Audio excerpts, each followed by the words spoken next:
Hello, everybody. Welcome to the Right Dishonourable. Thank you for coming back for episode the second. Is that what we call them? I can't remember. That is what we call them. That is what we call them. Today, our first topic is going to be the attacks and abuses online that a lot of UK journalists and female public figures have been receiving over the past couple of weeks, including bomb threats and just general sexual misogyny. As opposed to the unsexual misogyny that is so rife on the internet. Screw you, Jimmy. I was ad-libbing. So it's mainly been focused around people who are prominent in the public eye in the UK. So people like Mary Beard, Laurie Penny. Stella Creasy as well. Stella Creasy. You probably know more names than I do. But what do you think about these abuses? Do you think that it's just people who are trolling, which is what a lot of the mainstream media seems to be assuming that they are, or is there a misconception there in terms of the terminology that they're using? Well, you sort of led me in a particular direction there, but I think there needs to be a line drawn between what basically amounts to a harmless prank and what is actually threatening behaviour of one sort or another. I mean, if somebody's made sort of a credible threat to actually, or what seems like a credible threat to bomb someone's house, or how do you give that credibility though? It's very hard to say, because as we were talking before the show, most people who actually make these threats probably have no plans whatsoever to actually carry them out, and thus far actually that has entirely been the case. But I think the police do have a responsibility to investigate these sort of things when they come up.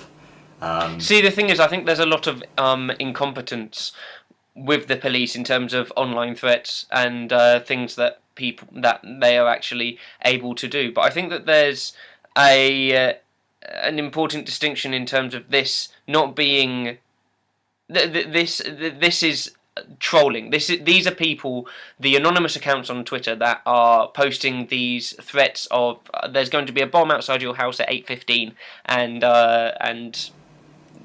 like get out basically. These realistically aren't things that are actually going to happen. Yeah, or even though a threat has been made, these aren't things that are realistically going to happen.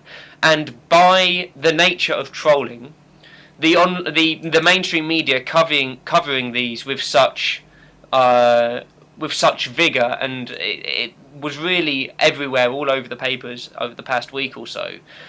That's feeding the trolls. And one of the things that you have to know about having an online presence is that you don't feed the trolls, unless of course you want the trolls to be fed and you're goading them. But I think that there is a double-edged sword here in raising the awareness of this horrible misogyny and the threats of these people's safety, but then also appreciating the fact that the more that you cover this stuff, the more that people are going to be seeking to actually to make these threats, because this is something that, like me, as somebody who's been in the online world for a very long time now. How long has it been now? Like nearly 6 years, and I've received lots and lots of death threats and those kinds of things. So you've never wanted to seek legal redress for those things then? You've never wanted to? Well, because there was never anything to base it in, these people are actually going to do something. And I think that's whenever there have been other fellow YouTubers that I have known who have had concerns about these kinds of things, they've gone to the police or they've gone to any kind of authority and they've just been like, just get offline. And that's all something all very well and good, but I think that it's a positive thing that now we are having this debate, because now that it's affecting people who are more in the public eye than your average YouTuber. But I'm worried about the repercussions that this may have to internet freedoms and the way that we deal with our presence on the internet from from here on in. I am worried about that, and I think that's why there needs to be a line drawn between actual threatening behaviour and the trouble is when I sort of listen to Laurie Penny write or talk about internet You listen abuse, to her write? That's a little creepy. write or talk about is what I said. But when I do that, she often conflates she often includes a lot of things into the overall category of misogyny, to the point where you think, is this actual misogyny? Are people being abused because they're women, or are they being abused because, as you know, most trolls want, they'll get a reaction? So, well, let's try not to turn this into a Laurie Penny bashing session, because I know that would probably be quite entertaining. Quite ironic, really. Are you aware of Anita Sarkeesian? Feminist Frequency. I am aware of. So she gets an awful lot of abuse online, and she regularly tweets and retweets the threats of rape that she receives. And there is no doubt at all. She is a woman who writes about, who writes and makes videos about sexism in modern day pop culture. And there is absolutely no doubt whatsoever that she is perceived by a large community as a woman who is encroaching on a man's territory, and that she shouldn't be doing that. See, and the threats of rape that she receives are 100% misogyny. I think this is the trouble. Is that she thinks she's being abused because she's a woman, whereas I think a lot of the time she's receiving criticism and, you know, personal attacks because a lot of her ideas are really fucking stupid. So when she gets accused, when she gets threatened with rape, that's her ideas being accused? This is the thing, when people are in sort of the public arena, it often happens that personal attacks and attacks on what they're actually saying become conflated. So and any commentator, even before the age of the internet, would have been familiar with this. And I'm not saying that justifies the rape threats. I think there is a case for actually pursuing those in a criminal fashion. But see, the thing is, I don't think there is, but I think that's because I have had to deal with it personally for such a long time, and I have had to be on the receiving end of these kinds of comments and these kinds of threats for such a long time. I think it should be illegal though. If somebody says, you know, if somebody posts a comment on your video, I'm going to track you down and rape you, that should be culpable in a criminal sense. And maybe how can an anonymous account be held culpable to that then? Well, I guess it would have to involve some sort of IP tracking, basically. And that's not impossible. I know enough about the internet to know that's not impossible. But then there'll be the people who are really serious about making those threats will probably make use of VPNs and etc. So what that will probably do is weed out the people who are really just trolling just to make fun of someone, or, you know, in a way that isn't really serious. So do you really think that we'd be able to stop trolling? Do you think that it's something that we should be looking to stop, or is it just a part of the internet that we really need to just get over and accept that it exists? No, I don't think we should stop trolling, but I think we should stop We should always continue trolling. There's a legitimate place for trolling people who have stupid ideas, and there's a legitimate place for insulting people as well. That's all part of the fun of the So at what stage does somebody who... So we'll use Anita Sarkeesian as an example. At what point does somebody saying that her ideas are stupid and thick, and what does she know about these kinds of things, cross into hate speech? I don't think hate speech should be a thing either, really. Into threats and misogynistic and offensive language. I don't think misogynistic and offensive language should be illegal either. So that's the line. So you would cross it when a threat? You would have somebody culpable when an active threat is made. Yeah, basically. That's the line I draw. And there is a grey area, as in all speech. There is a grey area, but until an idea of a threat is at least plausible or at least recognisable, I think pretty much anything should go, really. Okay, fair enough. We wanted also to touch on something else a little bit internet-y related, and that is David Cameron's battle against the porno, and his personal crusade against his the personal porno. crusade, Cameron versus the porns.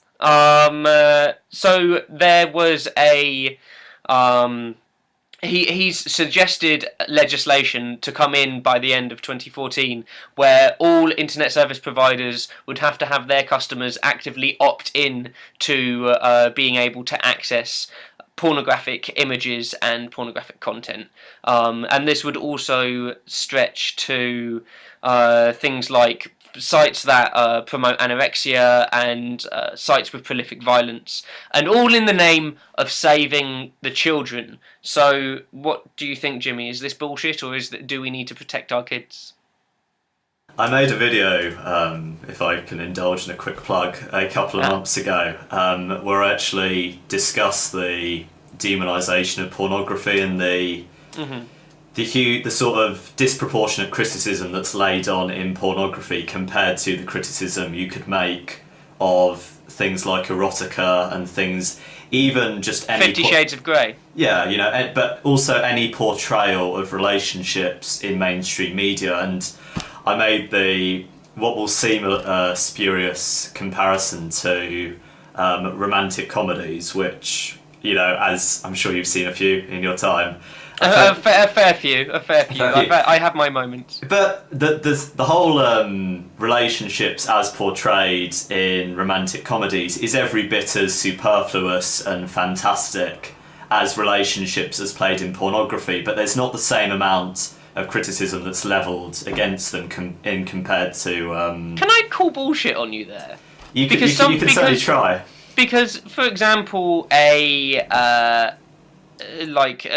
rape play piece of pornography, if that is taken on as an example of how to have sex, and if that is seen as as an appropriate way to treat the woman that you love, Jimmy, how is that comparable to a girl expecting a guy to treat her like a princess? Like, at the end of somebody being accustomed to a certain type of porn, somebody's either going to get hurt or emotionally and physically damaged. Whereas I should imagine many people have been emotionally damaged as a result of watching all the... No, but can you see the disparity between the two? One, somebody's just not going to be very good in a relationship, and the other, somebody might end up accidentally... But if you worst case scenario, killing somebody. There's stuff like choke play where people can sometimes die if it's not done properly. I mean, this is the thing that S&M was around a long time before the amount of pornography we have today was in the ether or whatever.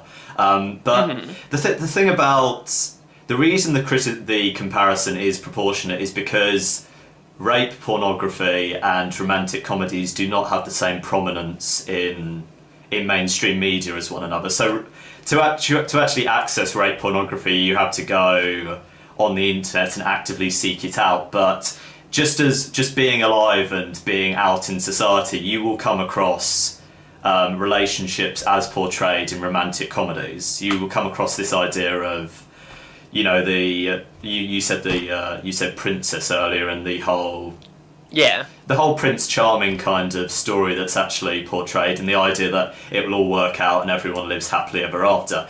And these romantic comedies as well are marketed specifically to young girls and girls in their 20s. So do you think the way of getting around these unrealistic perceptions of what sex lives and relationships are going to be, do you think that the best way of doing that is by blocking content? No, not at all. So what would you do other than the answer to everything, which is more education? More education. To a certain point, I think you need to let people make their own mistakes. Okay. But I think a more comprehensive sex education program is probably the only answer, and I realise it is cliche to say that, but as long as you're aware it's cliche to say that, because it's the answer to everything. More education. It's I don't see why the sort of Mumsnet view of the world should be the one that's taken for granted and supported by the state through, prohibitive legislation. I don't see what the argument really is in favour for that. I don't think it would be a better world if everyone ran their relationships in the way that Eleanor Mills or India Knight wants them to run it. I don't see that as a positive thing. I mean, you have to if you let people be free and live their own lives and make their own decisions, you have to realise that bad stuff is going to happen. So do you count pornography as bad stuff? I don't count pornography as bad stuff, but I do realise that, people, even young teenagers, will have watched pornography and got the wrong idea, and this will have led to some bad things. I doubt it's led to the sort of level of rape and destruction and rampant misogyny that some of the critics think they have. I think it's a lot more complicated than that.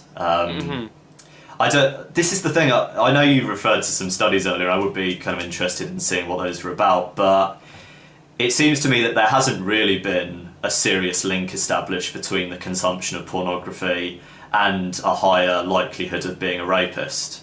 And there's not been that line, but there has been a link between. I'd love to be able to cite these off the top of my head, but I can't. There have been links between increased consumption of pornography and lack of successful relationships amongst young males. What's the metric for a successful relationship? Though? I can't remember. It was a long time ago that I read the study. It was like 2005 that it came out. Okay.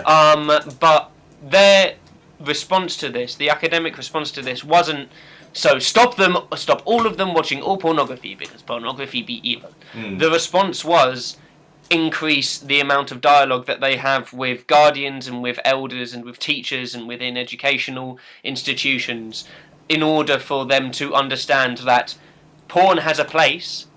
Like fantasy has a place, but in the real world you can't just go up to somebody in a locker room and tap them on the shoulder and just bend them over. I wasn't going to use the word bend them over, so thank you very much for stepping in there and doing that for me. That's alright, that's on me.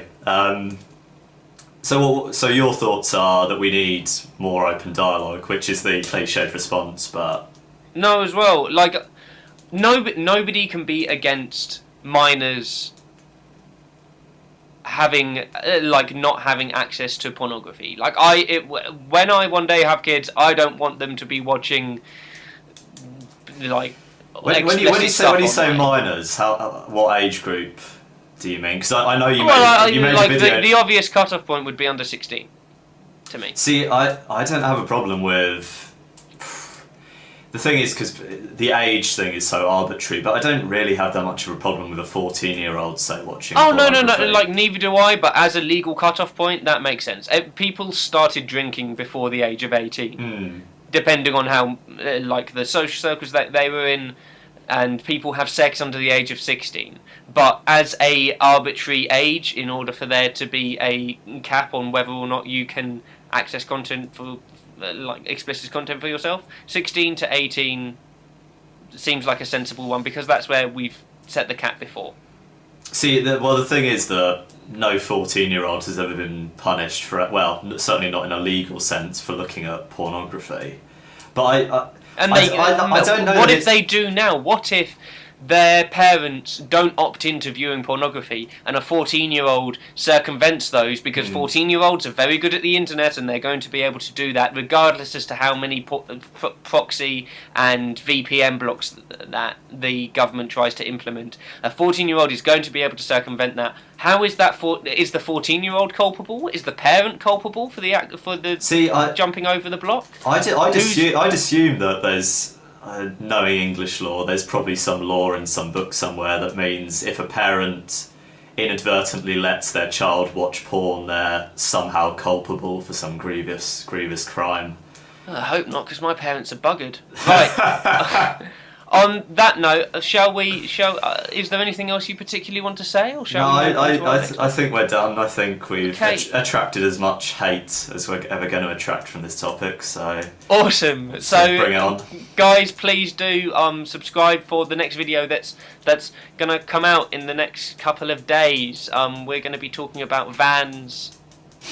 Just vans, transit. Vans as forms of transport. But yeah, see you in the next video. Bye! Bye bye. We used to drink bottled gins and the whole world had to sing. Meet the Jews and unsuch bar. We used to dance, so take a chance. I lost my mind to young romance. Yeah, I don't mind, I got it back. Half the time I'm waiting for a second chance. Half the time I'm glad I feel alright. What can I say? I just needed you here with me. Oh, this got awkward quickly. Right, okay. Shall I introduce this bad boy? I suppose, yeah, I suppose. It's fine. It's fine. If you want to, Fine, then I guess fine. there's nothing that I can do about it. It's really quite rude, actually, to just assume that you're the one to introduce a topic. Yeah, you just but do. You just know, do it, Jazza. You just take all the glory. Fine, just do it. I don't care anymore. Oh, okay.